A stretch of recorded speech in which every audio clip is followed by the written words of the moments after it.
kid took the missing $12,600 from the safe. Mom's voice thundered through the living room, shaking the glass cabinet. My son, Eli, froze, his small hands clutching his juice box, eyes wide like he'd just been accused of burning down the world. Beside her, my sister Hannah crossed her arms, smirking. We saw him near it, Claire. Don't pretend you don't know how kids are. He's sneaky. I didn't move, didn't defend, didn't feed the fire, because I'd already seen the truth, and the truth doesn't shout. My name is Claire Dawson, I'm 36, and silence is my favorite form of revenge. For weeks, Hannah and her husband, Greg, had been living with Mom, supposedly helping around the house, while secretly using her place as a front for their failing business. I dropped by today because Mom called crying about money gone missing. But when I walked in, the entire family had already gathered, a full-blown courtroom, and my son was the defendant. Hannah glared at me. Say something. He's your kid. Take responsibility. I just stared at Greg, the accountant brother-in-law, who suddenly looked like he couldn't breathe. His hand fidgeted in his pocket. His knee bounced. I have something to show you, I said finally, sliding a small USB drive across the table. Mom blinked. What's that? The security camera you asked me to install last month. It records everything by motion. I thought you'd want to see for yourself. The room went dead quiet. Greg's jaw twitched. Hannah went pale. I plugged it in. The footage started playing. And 5 minutes later, Greg's face turned the color of paper. Because the hands caught on camera weren't Eli's. They were his. Greg's face drained of color, eyes locked on the frozen frame on screen, his own hand, sliding the envelope of cash from Mom's safe and tucking it into his jacket. The room went utterly silent, the only sound the faint hum of the ceiling fan. Mom gasped, hand flying to her mouth. Greg, what is this? He stammered. It's not what it looks like. I was just checking. Checking what? I cut in, my tone calm but slicing through his excuses. The total, the texture of the bills. Hannah turned to him, her voice trembling. You told me Eli was lying. You made me accuse him. Greg stood, pacing, his words collapsing on themselves. I needed it for payroll. I was going to put it back. Like you put back the money from Dad's garage sale? Or the church fundraiser? I asked, crossing my arms. He froze. Mom sank into a chair, tears spilling silently. My God, Greg. Eli was still beside me, clutching my hand. I bent down, brushing his hair gently. See, baby? Truth always finds its way out. Then I turned to my sister, whose face was red, half fury, half humiliation. You wanted to see me humiliated, I said softly. Instead, you watched your husband do it to himself. She didn't answer. I pulled the flash drive from the laptop, pocketed it, and said, You owe my son an apology. But as we left, no one spoke. Not even Mom. Outside, the air was crisp, the sky washed in pale gold. Eli looked up at me and whispered, Mom, are they still family? I smiled sadly. Maybe, but not the kind we go back to. Because sometimes blood doesn't bind, it betrays. 2 days passed, and the fallout was worse than I imagined. Mom called nonstop, her voice a trembling mix of shock and denial. Claire, your sister's devastated. Greg says it was a misunderstanding. He's promised to return every cent. I almost laughed. A misunderstanding? He accused a 10-year-old of theft, Mom. She sighed. He made a mistake. No, I said firmly. He made a choice. That shut her up. I hung up and looked at Eli, sitting cross-legged on the floor, sketching dinosaurs with the same focus he used to survive that room full of adults tearing him apart. His innocence was bruised, but not broken. Later that evening, my doorbell rang. Hannah. Her mascara was smudged, and she held an envelope like it weighed 50 pounds. He's gone, she whispered. Packed up, left this morning. He wired Mom the money back. I nodded. Good. Then this ends here. But she shook her head. No, it doesn't. Mom told everyone it was a mistake on your end, that you set him up to get revenge for something petty. They're saying you edited the footage. I stood still, anger flickering behind my ribs. Of course. When the truth hurts, they rewrite it.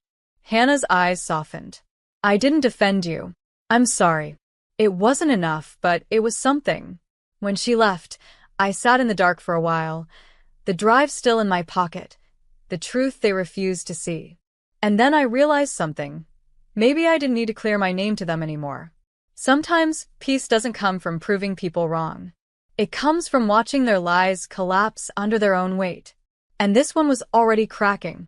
By the end of the week, their little cover-up started to unravel. Aunt Ruth called first, voice hushed, like gossip was oxygen. Claire, everyone's talking. Hannah's husband got caught taking money from the firm he worked at. They say it's not the first time. I closed my eyes, exhaling slowly. So the truth finally walked through the front door, I said quietly. Ruth hesitated. Your mom's furious. She's blaming Hannah now. Says Greg embarrassed the whole family. Typical. The Dawsons never own mistakes. They just reassign them. That night, I sat with Eli on the couch, watching cartoons. He laughed again for the first time in days, the sound light and honest. I realized how much noise guilt had added to my life, how freeing it felt to let it go. Then came the knock. Mom stood at my door, face pale, eyes wet. Can we talk? I opened the door halfway. Is it about Eli? She nodded, voice trembling. I didn't protect him. I didn't protect you. I believed them because it was easier than facing what Greg really was. It was the closest thing to an apology she'd ever given me. Easier doesn't mean right, I said softly. Tears welled in her eyes. You're a better mother than I ever was. The words hit harder than I expected. I stepped aside. Come in, Mom. Inside, she knelt in front of Eli, whispering, I'm sorry, sweetheart. He looked at me, unsure. I nodded, and he hugged her, small arms forgiving faster than grown hearts ever could. As I watched them, I realized something quietly powerful. Forgiveness doesn't erase betrayal. It just means you've stopped letting it live rent-free inside you. And tonight, peace finally had a home again. The next morning, sunlight poured into the kitchen like a reset button. Mom was sitting at the table, sipping coffee, her hands trembling slightly. For years, that same kitchen had been a courtroom. Her, the judge, me, the defendant.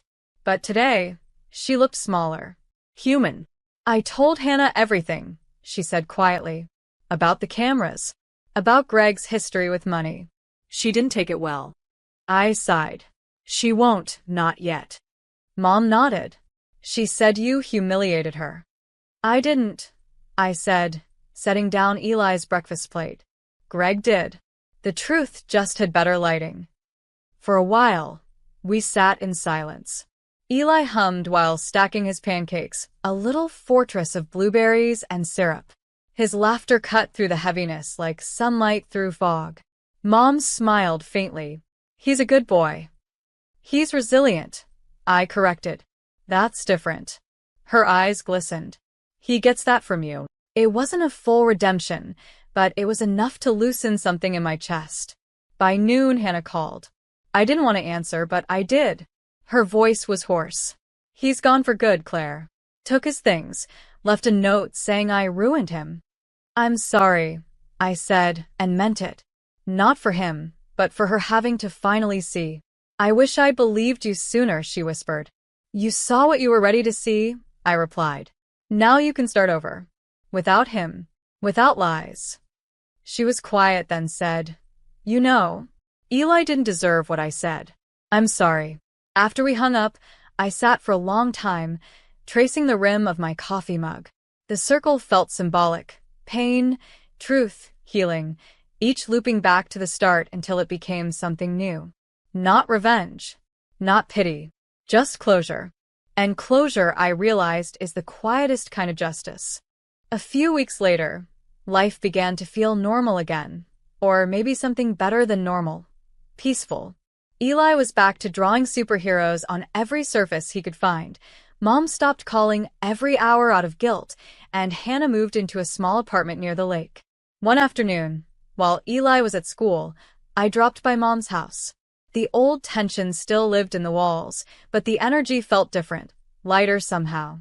On the dining table sat the old family photo, all of us smiling, frozen in a version of love that had long expired. Mom looked up from sorting bills. "I've decided to sell the house," she said. "Too many ghosts." I nodded. "You'll be happier once you let it go." She smiled faintly. "That's something you've always been better at than me, letting go." As I helped her box up dishes, she paused. "Do you ever think forgiveness makes us weak?" I shook my head. "No. I think pretending doesn't hurt makes us weak. Forgiveness just means you've stopped auditioning for someone else's love." That hit her. She didn't respond, but I saw the truth land in her eyes. Before leaving, she handed me a small velvet pouch. "I found this in the drawer," she said. "Dad's old watch. He wanted Eli to have it one day." I held it for a long time, feeling the weight, not just of time, but of everything we'd survived. Outside, I watched the sun set over the porch where I'd been accused, judged, and betrayed. But this time, I didn't feel bitterness, only gratitude that I'd walked through the fire and somehow come out steady. Maybe healing isn't loud.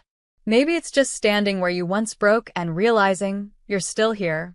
Months rolled by, soft and uneventful, the kind of quiet that once felt foreign but now felt like home. Eli thrived. His teachers called him brilliant and kind, 2 words that wrapped around my heart like armor. He'd stopped asking about Grandma's house or Aunt Hannah. Kids forget details, but not how people make them feel, and I was determined to fill that space with warmth, not wounds. Then one afternoon, I received an unexpected call from Hannah. "Claire, I got a job," she said, breathless. "At an accounting firm downtown. I'm rebuilding." For a moment, I didn't know what to say. I'd spent years waiting for her to take accountability, and now she finally was. "I'm proud of you," I said sincerely. "Really?" There was silence on the other end, then a shaky laugh. "You mean that?" "Yeah," I said softly. "It takes courage to start over. I know what that costs." She exhaled. "I'm also in therapy. Mom goes too. You started something, you know. You made us all look at ourselves." Her words hit harder than I expected. I wasn't chasing revenge anymore, but hearing that felt like justice anyway. That weekend, we met at a small cafe by the lake. No cameras, no shouting, no accusations. Just 2 sisters with coffee, awkward smiles, and something that almost felt like peace. When she left, she hugged me tightly. "Thank you for not giving up on me," she whispered. I smiled. "I did give up, Hannah. That's how you found yourself." Driving home, the sky was streaked with gold. And for the first time, I realized forgiveness doesn't mean returning to what was. It means giving everyone, including yourself, permission to grow past it. A year later, I stood in my own backyard, fairy lights swaying gently in the evening breeze, as laughter filled the air. Eli was turning 11. His friends ran around the garden, chasing balloons and joy like it was endless, and maybe for them it was. Mom and Hannah sat at the picnic table, helping serve cake. No tension, no sharp glances, just quiet understanding. Healing had taken its time, but it had finally arrived in small, human ways. As the candles flickered on Eli's cake, Mom whispered beside me, "I never thought we'd be here again." "Me neither," I said. But sometimes families rebuild, not because they forget, but because they finally remember who they should have protected first. When Eli made his wish and blew out the candles, everyone clapped. I looked at him, the little boy who once stood accused, terrified, and silent, now laughing so hard he couldn't breathe. That image alone made every wound worth it. Later, after the guests left and the lights dimmed, Hannah handed me an envelope. Inside was a check, not huge but symbolic. "For Eli's future," she said quietly. "From me. From accountability." I smiled. "You've already given him that." We hugged, no drama, no tears, just peace. That night, when the house fell silent, I stood by the window, watching the moon reflect off the same calm sky that once carried my storms. I whispered to myself, "Truth doesn't destroy families, lies do." And mine had finally stopped lying. The world outside was still. My heart, for once, matched it. Because real revenge isn't in exposing others. It's in living a life so healed, they can no longer recognize the person they tried to break.